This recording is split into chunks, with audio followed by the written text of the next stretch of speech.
Well, hey there, true believers. This is the first video in an awful long time, because it's the first time I've taken a trip like this in an awful long time. I'm working with some new hardware that I haven't actually used before. This is an iPod Touch, whereas previously, if you remember, if you actually saw my old videos, it was with a flip video camera that you actually had to have a functional laptop to go and edit the videos and then upload them online. Whereas this rig records what I'm saying, and then if I'm in a Wi-Fi area, it just puts it up on the internet. So this is an attempt to see just how I can go and use it while I'm in the process of packing for Brazil. So my bedroom back there, I have a bunch of stuff laid out on my bed. I have a list to try and make sure that I don't disappear out of the country without everything I need, presumably. And so what I'm hoping to do right now is I want to take this video here and I want to see if I can stitch together with other videos I'm going to take right after that. So this will be the first day of traveling. So it's evening-ish, it's like 7 o'clock on the Tuesday. My flight leaves at about 7 o'clock on the Wednesday. So I think what's likely going to happen is I'm just going to go to the airport and then maybe nap in the airport just so I can get through customs, and then I'll just be laying at my gate and sleeping my way across the country. For information, so I'm going to be leaving Edmonton to go to Pearson, Toronto. From that, there's a layover that will take me to JFK, New York. From there, there'll be a direct flight to Sao Paulo, Brazil, and then there will be a layover there that will take me to Rio. From Rio, then I have to zigzag across the country from the airport to where my hostel's going to be. If anyone that cared to, look it up on a map. I don't remember exactly the name of it right now. I've got that written down back there. But I'm going to be near Copacabana Beach, which is sort of one of the more well-known beaches that, usually when you think of like Brazilian beaches, that seems to be one of the 2 or 3 that you seem to think about. I'm doing this nerdy thing so it's easy to see if I can get a second video attached to the first video. Alright, sorry, that was dumb. But established that this little free video editor that I went and downloaded for this device will stitch together the individual videos, suck up some battery power, of course, so I can upload singular videos that are maybe 5, 10, 15 minutes long, but taking individual snaps like throughout the day. So this is going to be kind of a boring first video, y'all. What's going to happen, I imagine, is so I'm going to finish packing. I'm probably not going to show videos of that because who cares? And then I'm going to make my way to the airport, then I'll make little updates like along the way. So you'll hear from me at the different stops and taking pictures of the stuff that I think is fun, and a lot of talking head videos, because if you've seen my videos before, most of them are just me talking about whatever I'm thinking and shockingly little images of things that are actually going on that would be exciting to you out in the world. Alright, so now this is a couple hours later. End up going directly to the airport. Didn't like the idea of trying to wake up super early to get to my flight, so I decided to come out before. Kind of interesting thing happened actually when I printed up my boarding pass. The trip is actually supposed to be from here to Toronto, to JFK, New York, to Sao Paulo, Brazil, and then to Rio. And when the boarding passes got printed off, the middle step that's supposed to be 2 flights, the boarding pass implies that it's just 1. And I feel like there's still going to be that intermediary step in there, that maybe there's just going to be another boarding pass printed off kind of halfway through, like when I get to Toronto, because now at that point I'll be on the Brazilian airline. It's just a little unusual to go and see, because it kind of implies that it's the same travel time, the same time I'm going to arrive in Rio, but all of a sudden it looks like one of my flights is really, really long, so that can't be right, because I took a plane from Calgary all the way to Tokyo, which is a much farther distance, and that was a 12-hour flight, and there's no way that's like a 12-hour distance from like Toronto all the way down to Sao Paulo. Which is kind of cool actually, because for a minute there I thought that maybe I was going to miss out on going to JFK, and I understand that's actually like a pretty big, like cool airport. It's an international airport, and I've never actually been there, even though I went to New York. There's 3 airports, and I went to the other 2, so this will be kind of a cool experience to go and like round it out, because I find the bigger the airport, the more just stuff that's going on, and I kind of like the hustle and bustle of traveling, so I think that'll be like a cool one.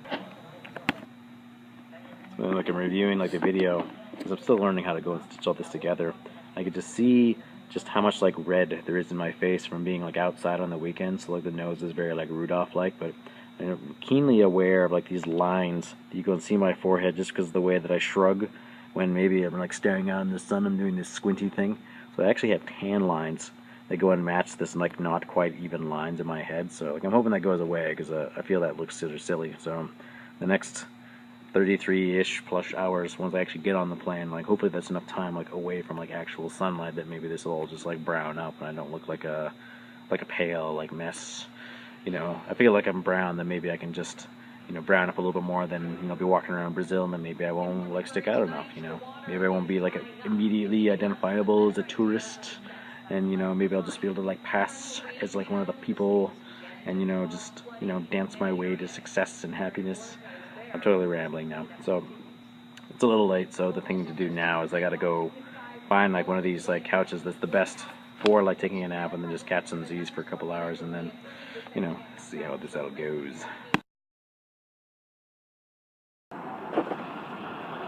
Good morning. Okay, so not quite 24 hours later. I didn't think it was worth recording any video in JFK because there wasn't really that much to JFK. Like the section that I got to wasn't overly connected to the rest of the airport, so I was kind of stuck in a little envelope of it. So I just kind of hung out there for an hour, drank some coffee, and came here. So right now I'm in Sao Paulo. Arrival time 9 a.m. I think that's like loosely Ontario time, so it's not quite 24 hours since when I left. Watched a lot of movies on the plane. Flight directly down from JFK is, when did that leave? 9:50.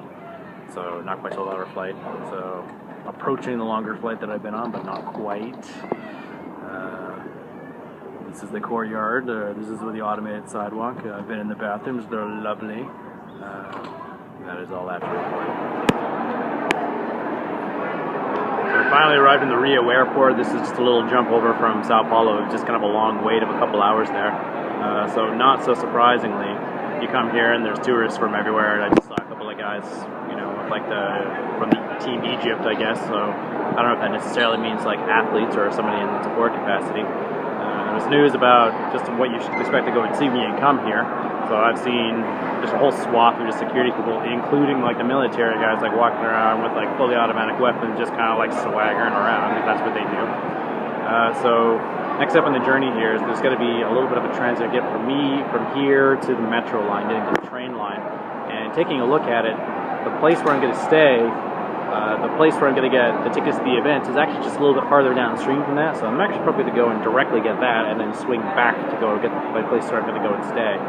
And I think that my next first event is not tomorrow, but the day after tomorrow, so that'll give me a chance to get settled and walk around and eat some food and, you know, that whole thing, and figure out what it is I want to do between all these events. I've been reading the guidebook like a little bit, but it's hard to kind of like marry it to reality until I actually start like walking around a little bit and getting a feel for what the lay of the land is actually like. So you know, probably the next stop is going to go and be, I can't even remember the name of it, but the wholesaler of like the tickets, and so I expect to get stuck in line there for a while because everybody else in the whole city is arriving on the same day.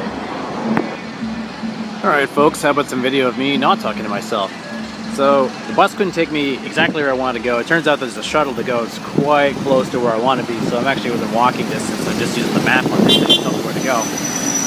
You pass through some areas like this. You can go see some, I don't know, combination of sort of modern and kind of older like buildings. You pass by a couple of these favelas, you know, the shanty towns you go and hear about, so it's just basically red brick and, you know, maybe tin roofs. So I noticed this park back here. There's a statue back here that's worth taking a loaf at. That was actually Mahatma Gandhi of all places.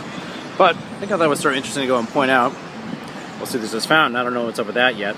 But this over here is the sugar loaf. And I don't actually know how to say it in Portuguese yet, but that's actually one of the two most recognizable landmarks people think of when they think of Rio. So the place where I gotta go and pick up my tickets actually isn't that far away from that. So I may also use this as an excuse to go up. It's really difficult to see, but there's actually like a gondola that's going up there. So I might take that ride tomorrow morning, so I think it's getting a little bit late for me to go and do that today. One, they're going to be closed, and two, I have no idea where I can go in the dark here. So probably just going to like, you know, take it easy tonight and maybe like watch a little bit of the boob tube and like plan out where I'm going to go and then call it a night. This one's going to be a little tough to see, so we're about 3 hours ahead of the time zone that I came from, and it's approaching 7 o'clock now, and I went home, say 7 o'clock now. Oh my goodness, it's pitch black. You know, a lot closer to the equator, so maybe not that outrageous. So this is the hostel I'm in. It took me a little while to figure out how you can get in here. So Just kind of a quick look at the, the bunks kind of back in there. I don't know what this building was before, but it's multi-levels and it's clearly repurposed from something else. So I was wandering down the street earlier, and I found... Ooh, I'm spacing on the name. This is so bad. I'll take a picture of it. There's a famous set of stairs, somewhat popularized in a Pharrell Williams / Snoop Dogg music video. But I actually crossed over that to come here, and then ended up coming down this other long set of stairs and kind of almost walked right past this place because I couldn't spot it right away. And the guy at the front gate was telling me that they have a lot of problems with that with Google Maps. Kind of sends them on these like wild goose chases. So here's me walking around with all my money and all my stuff, kind of wondering if I was, making some poor choices here.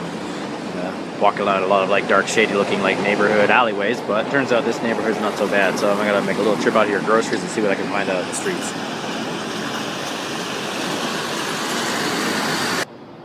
I'm outside the hostel, and granted it's a little dark, but I feel like this is worth pointing out is that there is street art everywhere. And me personally, that's the thing I really dig. It's a sign of that a lot of these neighborhoods are a little bit on the run-down side. Like I did by a car. Well, by the way, driving is like completely insane in the city.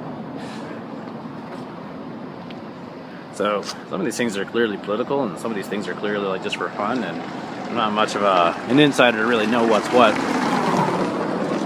There's a super steep set of secret stairs that took me like down here that was feeling like pretty sketch. I imagine this place just turns into like a river when it rains, because I get the feeling that it probably rains pretty intensely sometimes. But get out of the way, it sounds like the rail car is going to kill me. Nope, that's where we're going to bus.